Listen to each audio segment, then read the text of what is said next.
It's not Larry's fault, but when you're training with someone who's stronger than you, the ego, it's the temptation to try to keep up with them. Everyone experiences this. We all do. But you need to leave your ego at the door. Coach Gregan, please leave your egos at the door. Have you watched Noel Dyezel training with Larry Wheels?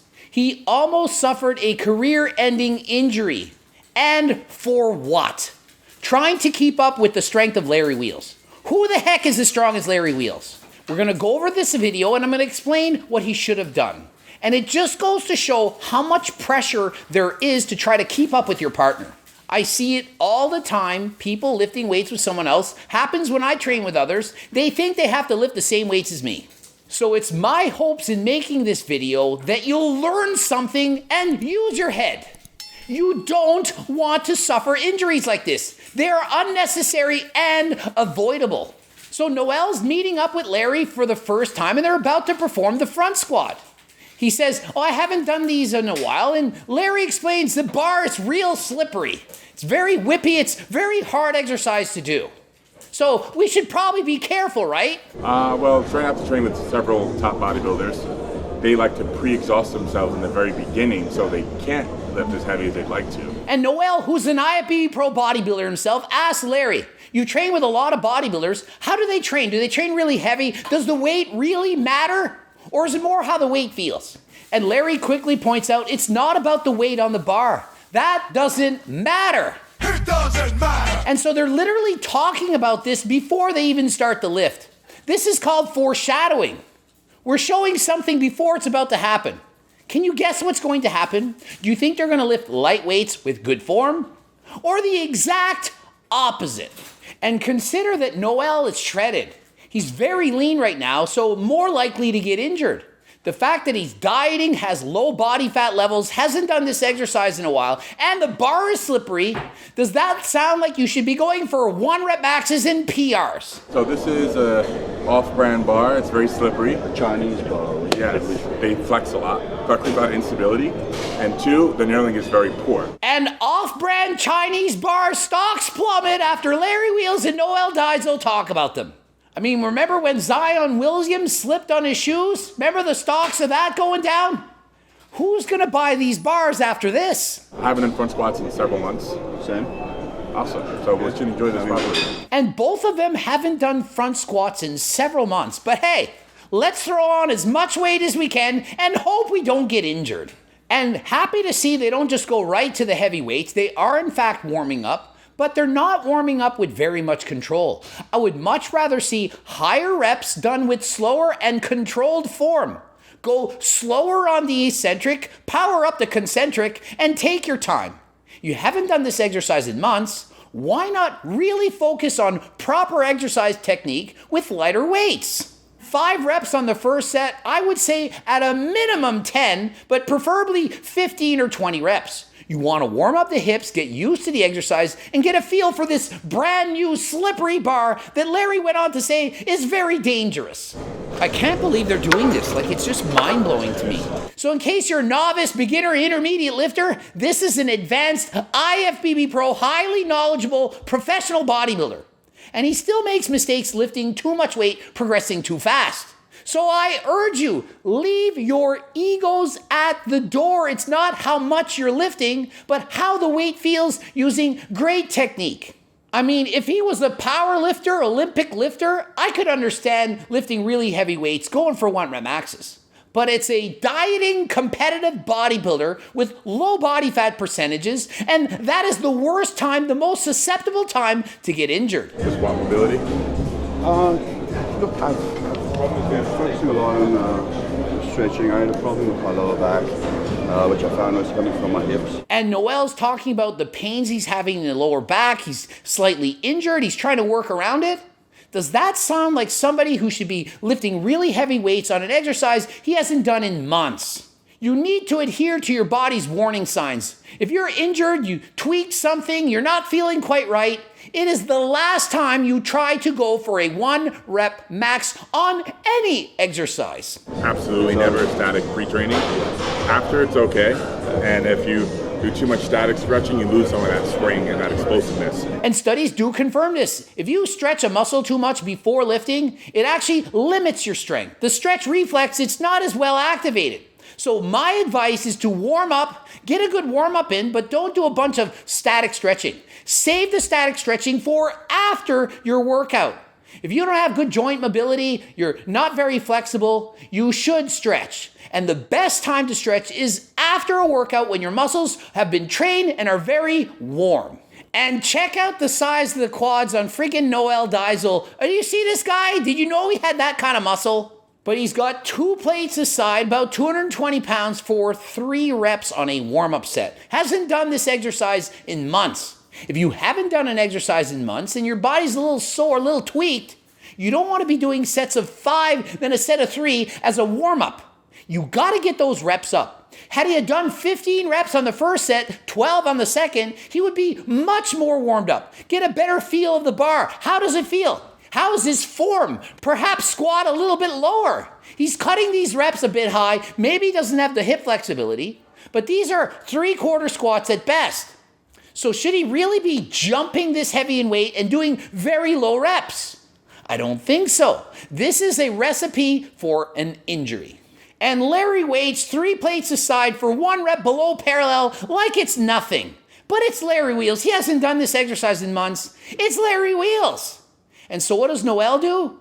He tries to imitate him. Rather than going to 2 plates and a 25, goes right to 3 plates. That's a bit of a jump. Had he had done 12 reps with 2 plates, he would have a better understanding of where's my strength level right now? How much should I jump? And on the third set, probably do a set of 10. And 3 plates for 1 rep on the warm-up and cut high, not as deep as Larry. It looked easy, it wasn't that hard for him, but is he really ready to jump to 4 plates? Well, Larry's jumping to 4, so he has to jump to 4 as well. Doesn't make sense. And why are we doing 1 rep with 3 plates? Why aren't we doing 8 reps with 3 plates? Could he have done 8 reps with 3 plates? Maybe, I don't know. But if he had, would he have then jumped to 4 plates?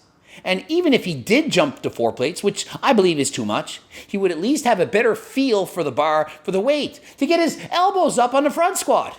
When you do a front squat and you put a lot of weight on and your elbows aren't up, of course it's going to fall forward. You never go in the second? No, not in front. Well, you're in the best place and time to do it. Yeah. And Noel, you can tell he's a little intimidated by this weight, a little nervous. He says to Larry, I've never lifted this heavy before. Larry's response, well, this is the place to do it. Last I checked, training with Larry Wheels doesn't always end up in the best results. It's not Larry's fault at all. It's not Larry's fault.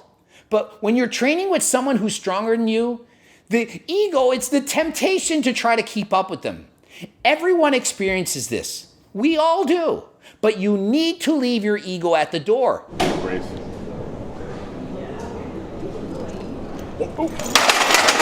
Yep, all good. Bicep okay? Yeah. And Larry immediately says, is the bicep okay? I think I heard something give.